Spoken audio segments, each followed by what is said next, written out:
নমস্কাৰ বন্ধুসকল মোৰ নাম গোবিন্দ ৰাজ কোঁৱৰ, মই এজন বাস্তু এক্সপাৰ্ট নিউমেৰলজিষ্ট। বন্ধুসকল, আপোনালোকৰ সুবিধাৰ্থে মই চেনেলটোত বাস্তুৰ সম্পৰ্কে, সংখ্যাতত্বৰ সম্পৰ্কে, জ্যোতিষৰ সম্পৰ্কে, তাৰ লগতে তন্ত্ৰৰ বিভিন্ন প্ৰয়োগৰ ভিডিঅ'সমূহ ইয়াত আপলোড কৰি থাকোঁ।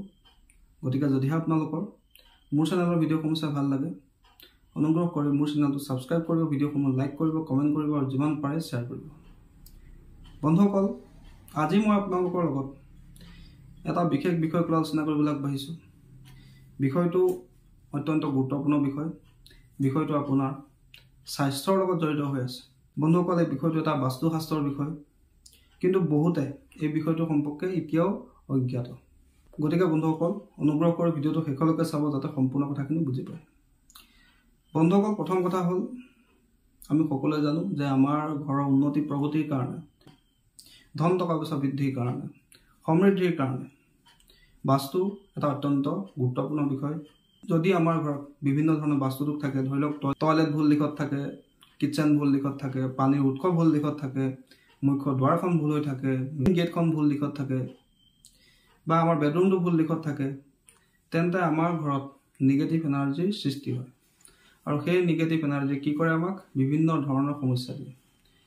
ল'ৰা ছোৱালী পঢ়াত মন নিদিয়ে, কাৰোবাৰ ঘৰত বেমাৰে নুগুচে, কোনোবা ল'ৰা ছোৱালী ভালকৈ পঢ়া শুনা কৰাৰ পিছতো চাকৰিৰ কাৰণে এটাৰ পিছত এটা এপ্লাই কৰিয়ে থাকে, কিন্তু 1 বা 2 নম্বৰৰ কাৰণে তেওঁলোকে চাকৰি পোৱাৰ পৰা বঞ্চিত হৈ যায়।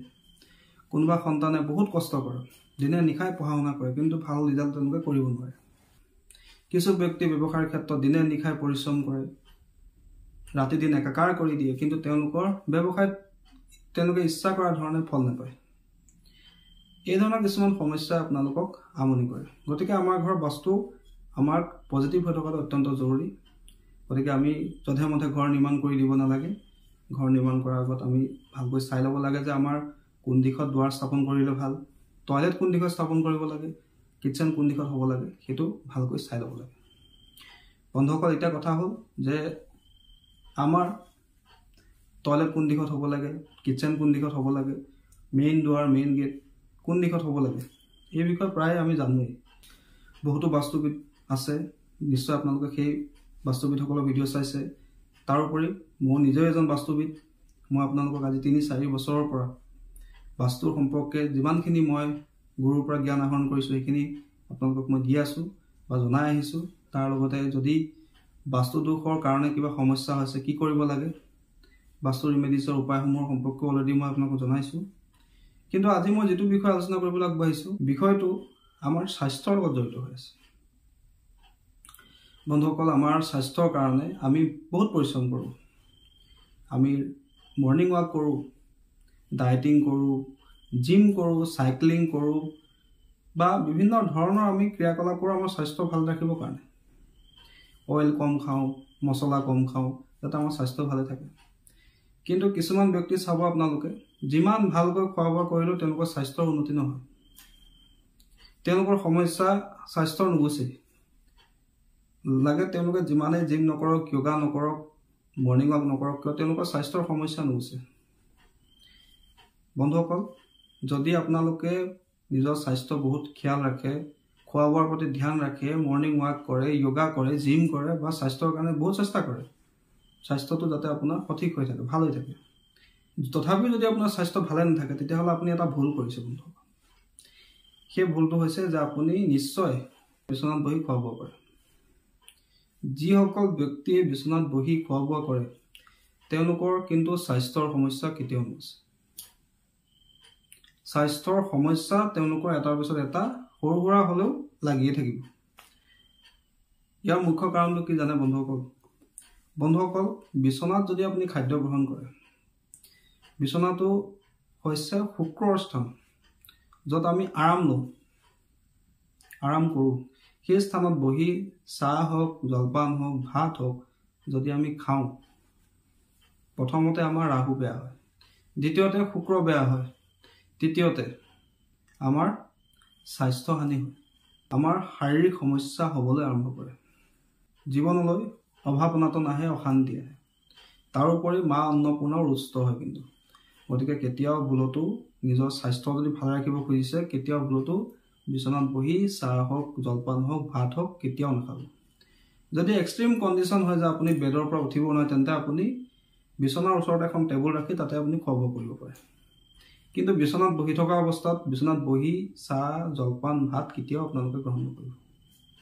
এয়া আপোনাৰ স্বাস্থ্যৰ কাৰণে কিন্তু একেবাৰে ভাল নহয়। দ্বিতীয়তে আমি সকলোৱে জানো যে ডাইনিং টেবুল বাস্তু অনুসৰি ক'ত ৰাখিব লাগে। বন্ধুসকল, বাস্তু অনুসৰি আমি ডাইনিং টেবুল পূব দিশত ৰাখিব পাৰোঁ বা পশ্চিম দিশত ৰাখিব পাৰোঁ বা আমি উত্তৰ দিশৰ পিনেও ডাইনিং টেবুল ৰাখিব পাৰোঁ। কিন্তু ডাইনিং টেবুলত যেতিয়া আমি বহোঁ খাদ্য গ্ৰহণ কৰোঁ, সেই খাদ্য গ্ৰহণ কৰাৰ সময়ত কিন্তু আমি কিছুমান কথা ধ্যান নাৰাখোঁ, যাৰ কাৰণে আমাৰ স্বাস্থ্যৰ সমস্যা কেতিয়াও নুগুচে, যাৰ কাৰণে আমাৰ শাৰীৰিক সমস্যা হয়। আমি যিমান খাদ্য গ্ৰহণ কৰিলেও আমাৰ স্বাস্থ্য ভালে নাথাকে বা আমাৰ স্বাস্থ্যবিলাকৰ উন্নতি নহয় বা আমাৰ স্বাস্থ্য ভালে নাথাকে। লিভাৰ দিনক দিনে দুৰ্বল হৈ গৈ থাকে। প্ৰথম কথা হ'ল যে আমি কেতিয়াও দক্ষিণ দিশৰ পিনে মুখ কৰি খাদ্য গ্ৰহণ কৰিব নালাগে। বন্ধুসকল, বাস্তুত কোৱা হৈছে দক্ষিণ দিশটো হৈছে যমৰ দিশ।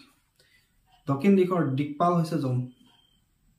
বন্ধুসকল, আমি সকলোৱে জানো যে বাস্তু অনুসৰি প্ৰত্যেকটো দিশৰে দিকপাল আছে। দক্ষিণ দিশৰ দিকপাল হৈছে কিন্তু যম। যম হৈছে মৃত্যুৰ দেৱতা। যদি আপুনি দক্ষিণ দিশলৈ মুখ কৰি খাদ্য গ্ৰহণ কৰে, চাব আপোনালোকৰ স্বাস্থ্য দিনক দিনে দুৰ্বল হৈ আহিব। ৰক্ত বিকাৰ হ'বলৈ ল'ব, লিভাৰ দুৰ্বল হৈ আহিবলৈ ল'ব। যিমান ভালকৈ আপুনি খোৱা লোৱা কৰিলেও আপোনাৰ স্বাস্থ্য কেতিয়াও ভালে নাথাকিব বা আপোনাৰ স্বাস্থ্যৰ উন্নতি নহ'ব। বা আপুনি যদি ভাবে মই অলপ ৱেট গেইন কৰোঁ, তাতো আপোনাৰ সমস্যা হ'ব। ৱেট গেইন কৰাৰ ক্ষেত্ৰতো আপোনাৰ সমস্যা হ'ব। গতিকে কেতিয়াও ভুলতো দক্ষিণ দিশৰ পিনে মুখ কৰি খাদ্য গ্ৰহণ নকৰিব। দ্বিতীয়তে, দক্ষিণ পশ্চিম দিশৰ পিনেও মুখ কৰি কিন্তু খাদ্য গ্ৰহণ কৰিব নালাগে।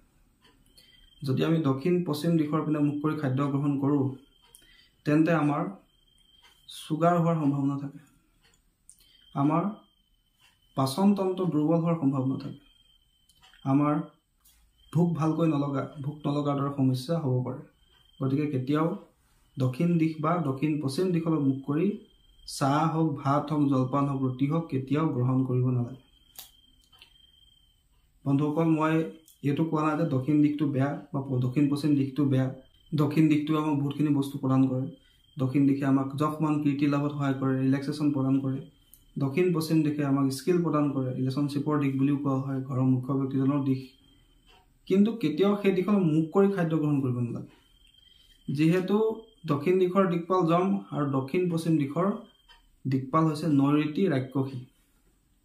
গতিকে এই দুটা দিশলৈ মুখ কৰি খাদ্য গ্ৰহণ কৰিলে আপোনাৰ স্বাস্থ্যৰ সমস্যা হয়। স্বাস্থ্যৰ সমস্যা আপোনাৰ এটা পিছত এটা লাগিয়ে থাকে। খাদ্য যিখিনি গ্ৰহণ কৰে সেই খাদ্যখিনি ভালকৈ হজম নহয়, তাৰ পৰা যিখিনি আপুনি ভিটামিন পাব লাগে তাতো সমস্যা হয়। গতিকে চাব যে যদি আপোনালোকে নিজৰ স্বাস্থ্যৰ খুব ধ্যান ৰাখে, খোৱা লোৱাৰ খুব ধ্যান ৰাখে, তথাপিতো আপোনালোকৰ স্বাস্থ্য ভালে নাথাকে, আজি পেটৰ সমস্যা, কালি ভৰিৰ সমস্যা, এই ধৰণৰ সমস্যা চলিয়ে থাকে, তেন্তে আপোনালোকে এই ভুলটো নিশ্চয় আপোনালোকে ক'ৰবাত নহয় ক'ৰবাত কৰিছে।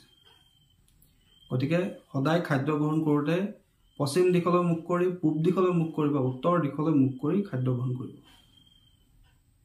কেতিয়াও ভুলতো দক্ষিণ পশ্চিম আৰু দক্ষিণ দিশলৈ মুখ কৰি খাদ্য গ্ৰহণ নকৰিব। আৰু যদি কৰে তেন্তে আপোনালোকৰ স্বাস্থ্যৰ সমস্যা, পাচন তন্ত্ৰৰ সমস্যা, বিভিন্ন ৰোগ ব্যাধিৰ সমস্যা আমনি কৰিব। লাগিলে আপুনি যিমানেই নিজৰ শৰীৰৰ কেয়াৰ নকৰক কিয়, যিমানেই খোৱা বোৱাত আপোনালোকে ধ্যান নাৰাখক কিয়, সেই ক্ষেত্ৰত আপোনাৰ স্বাস্থ্য উন্নতিও নহ'ব। দিনক দিনে লিভাৰ দুৰ্বল হ'ব, পাচন তন্ত্ৰ দুৰ্বল হ'ব, শৰীৰত ৰোগ ব্যাধি আগমন হ'ব। এইখিনি কথা আমি নিজৰ ঘৰখনত যাতে সকলো সুখে সমৃদ্ধিৰে থাকে তাৰ কাৰণে ধ্যান ৰাখিব। আৰু আজিৰ পৰা ঘৰৰ কোনো এজন সদস্যকো দক্ষিণ দিশলৈ মুখ কৰি খাদ্য গ্ৰহণ কৰিবলৈ নিদিব আৰু বিচনাত বহি চাহ, ভাত, ৰুটি, জলপান খাবলৈ নিদিব। বন্ধুসকল, আশা কৰিছোঁ আজি আপোনালোকৰ এই অত্যন্ত গুৰুত্বপূৰ্ণ বিষয়টো সম্পৰ্কে জানি ভাল লাগিলে। যদি ভাল লাগিলে অনুগ্ৰহ কৰি ভিডিঅ'টো লাইক কৰি দিব, কমেণ্ট কৰিব আৰু মোৰ চেনেলটো ছাবস্ক্ৰাইব কৰিব। ধন্যবাদ।